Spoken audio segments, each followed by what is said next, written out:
Give that gold back. Okay, give that gold back. It's been how it's been 100 years. Give it back. You put it in New York for safekeeping? What what is going on? So there's this YouTuber that went down to Haiti. Haiti is one of the most dangerous places right now. So we're gonna try to see what he saw. Let's get it. They're eating the cats. They're eating the pets of the people that live there. Haiti is on the brink Not of again. collapse. Gangs now control 80% of the capital, Port-au-Prince. In just the past year, over 2,400 people were killed and 3,000 were kidnapped. The president was assassinated and the current leader has fled the country. Streets are full of danger, thousands of prisoners have escaped, and extreme poverty is everywhere. Just a month ago, YouTuber Arab was kidnapped in Haiti and had to pay thousands of dollars for his life. Despite the US government's warning for all Americans to avoid traveling to Haiti, I've decided to trust a guy I met online to guide me through this turmoil. My mission? Moise. To uncover the roots of this crisis and eventually meet Haiti's most notorious gang leader, Barbecue. This is the beginning of a series exploring Haiti, exposing the lasting impacts of centuries of exploitation by France, the USA.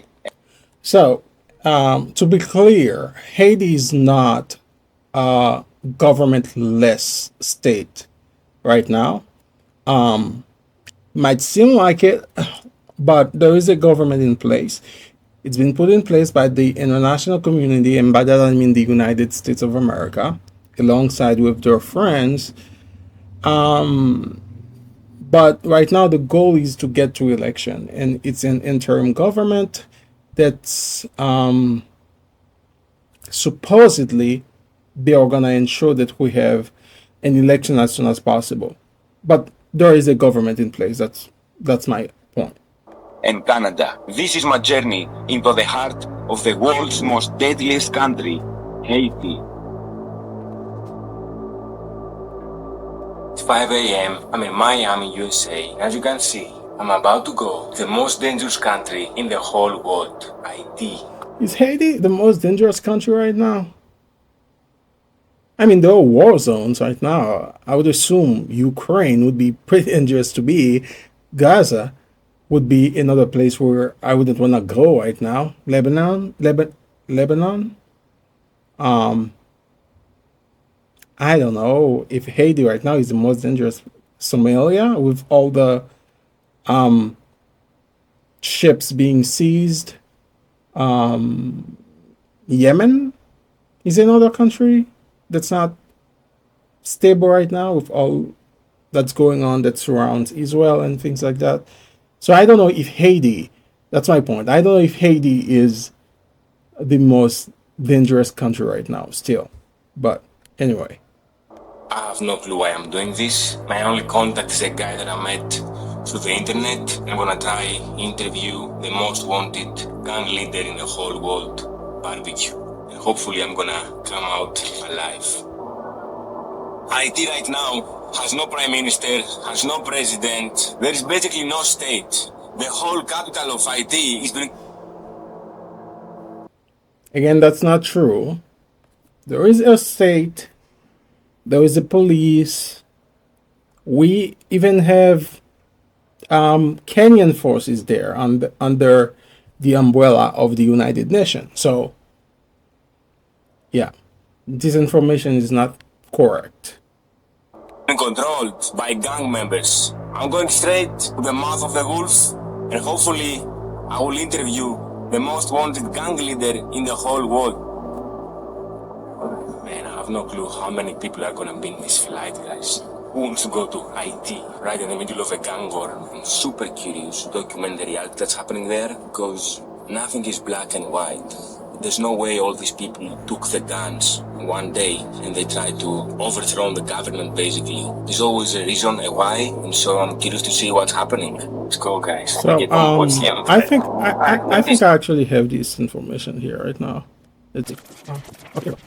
Who is in power in Haiti now? Executive branch, president, transitional presidential council. Prime Minister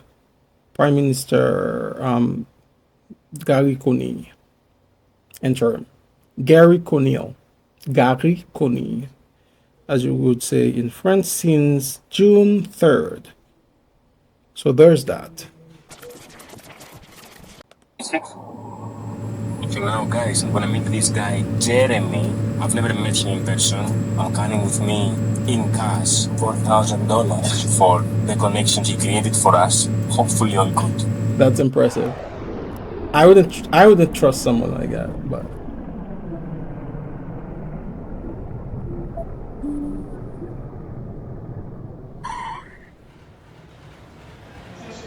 Okay, guys, just arrived. Let's hope we leave this place alive. Yeah, guys, now I'm looking for my friend now. I've never met him before. You didn't got someone? Yeah, I went for my friend, man. I just came out of the airport, guys, and already so many people approached me to show me around, to take me. I'm the only tourist in this country right now. this is so weird because this looks so familiar. Right now, for you guys that don't know, right now I'm not in Haiti.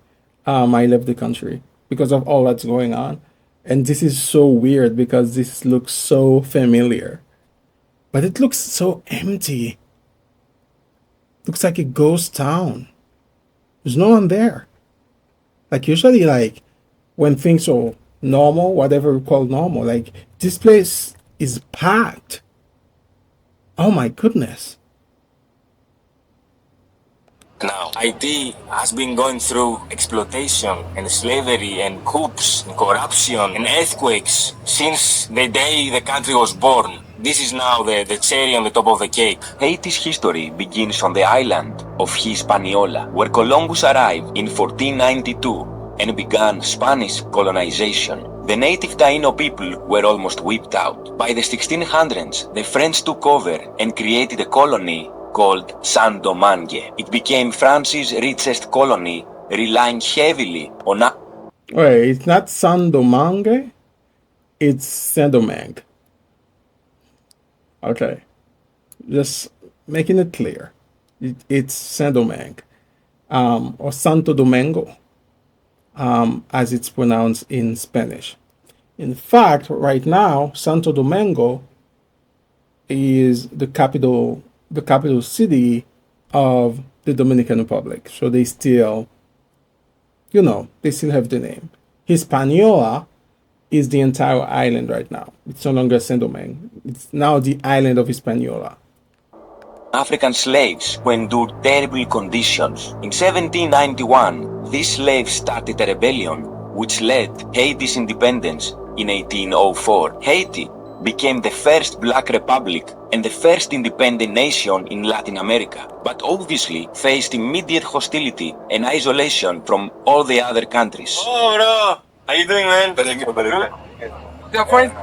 Oh, yeah, man, I'm excited, bro. Yeah, right? There's no tourism here, zero. Are you safe here now? I'm always there. Always there, no? I'm always there. As you can see, guys, that's Jeremy. The next 2-3 days, I only trust him and no one else.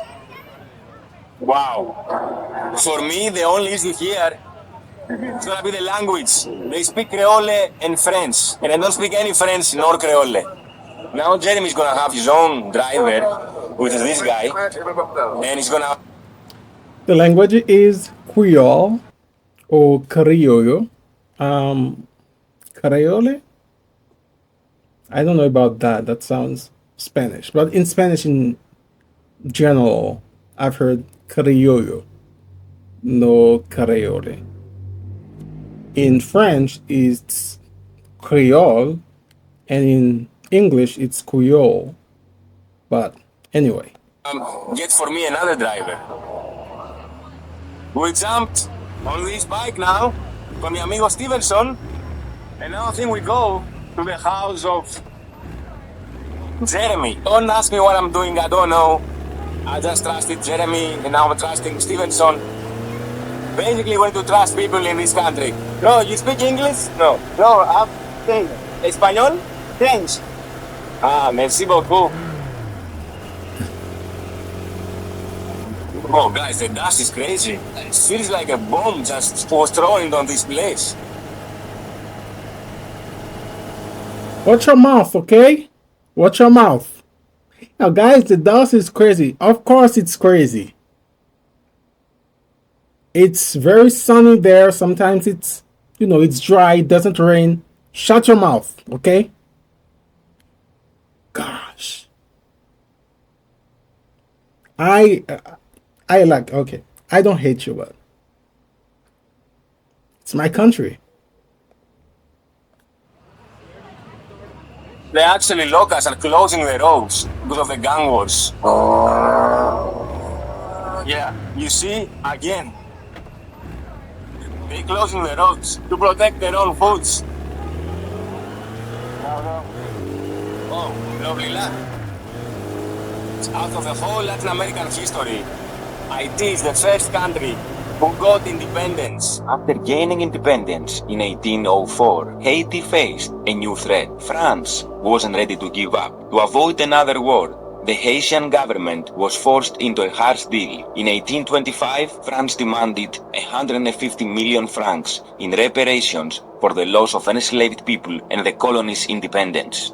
Out of the whole Latin American history, Haiti is the first country who got independence. After gaining independence in 1804, Haiti faced a new threat. France wasn't ready to give up. To avoid another war, the Haitian government was forced into a harsh deal. In 1825, France demanded 150 million francs in reparations for the loss of enslaved people and the colony's independence. This staggering debt, about 300% of Haiti's GDP, plunged the country into financial ruin. Haiti had to borrow at high interest rates from French and USA banks to make the payments, funneling its wealth back to the same French banks for over a century. Instead of growing and building its future, Haiti was stuck in poverty with... Okay, I gotta figure out how much money that is today. In today's money, the amount of money that we paid to France, in today's money, that'd be 20 to 30 billion dollars. So that's enough to cripple a country of the size of Haiti. 20 to 30 billion dollars that we had to pay to France. And that's without counting all the other things that came after our independence: embargo, occupation, all this stuff. So that's enough to cripple an entire country. with this debt keeping the country poor and underdeveloped. As you can see, guys, no one is wearing a helmet. That's another proof that there's basically no laws in this country. They were burying some plastic over there. Okay. There are laws in the country. Right now, it's very hard to reinforce them, a lot of them. But even that's just around Port-au-Prince. Like if you go to, okay, I gotta show you guys something. So he is in Port-au-Prince. I think I have the map here. Okay, let's see if we can find the map of Port-au-Prince. Okay. So that's what's weird about Haiti. See the shape of Haiti?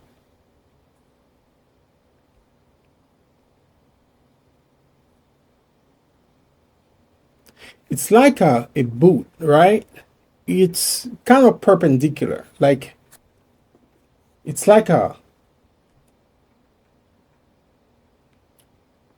an arm, that's kind of folded like this. Okay. But right about where that like 90, angle is, this is where Port-au-Prince is. At the very center of Haiti is Port-au-Prince. Now, it's not only the center of the country geographically, commercially, economically, institutionally, it's the center of Haiti. So it's the most important place in Haiti, and it's the most gang-ridden place in Haiti as well. So if you're looking at this right here, yeah, that's it. Let me show you something. That's Port-au-Prince. This is the Great North. And this is the Great South. But if you control here, if you have enough control here, you have the power to cut out Haiti in half, to cut out the Great North from the Great South. You can do whatever you want. That's the power that the gang has. And that's the reason why it's a problem. Because we don't have highways and things like that. You know, if you want to go from one city to another, you gotta go through another city, like usually. Like if you're not going by boat or something like that. So if you want to go, so typically when I would go to Lagunave, I would take a boat from Port-au-Prince, you know, from one of the coastal cities to Lagunave. But anyways, but you see the problem? Port-au-Prince is like the anchor of Haiti, and it's full of problems. In fact, 60 to 70% of the crimes that you're hearing about, it's happening in Port-au-Prince. So in a normal country that's like that doesn't have the geopolitical map like Haiti does, Haiti would still be able to continue to function even when Port-au-Prince is like this. Or if what's happening in Port-au-Prince were happening in any other part of the country, it would still be like this. The problem is we have one international airport, we have another one, but the main international airport is in Port-au-Prince. So everything you have to do, if you want your papers and things like that, if you want to go to the public university, pretty much everything is in Port-au-Prince. So that's what's going on. It's not like there are like crimes in every single place in the country. The Haiti problem is a Port-au-Prince problem. No traffic lights, people are just crossing casually. Hold on now. It's not casual. They're crossing. There's a system to it. You would have seen like accidents all the time in these places. There is a system to it. There is a convention to it. It's not. It's a. How do you call it? An orderly chaos. This is madness, man.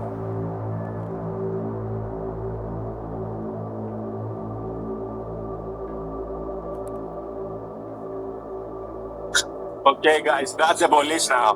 The gang members are outperforming and outnumbering the police officers here in this country. That's why all of them are covering their faces. I think they're looking at me.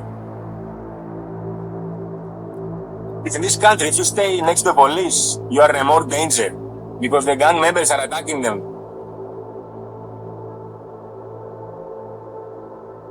Oh. Okay, guys, let's surpass the police. Whoa. Whoa! Fucking hell! Guys, this is crazy. Okay, now we made a quick stop here. Wow! Crazy, you know? The police, they have machine guns, you know, all of them, you know? Yeah. In your area. Yeah. Like a castle. Yeah. Oh, this is all your house, all of this? Yeah, yeah. Wow, guys, that's his house. It's like a Escobar house.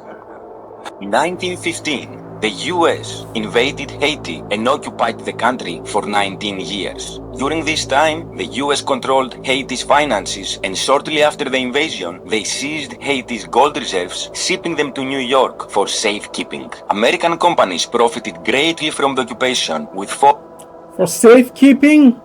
It's been 100 years. Give it back. You put it in New York for safekeeping? What is going on?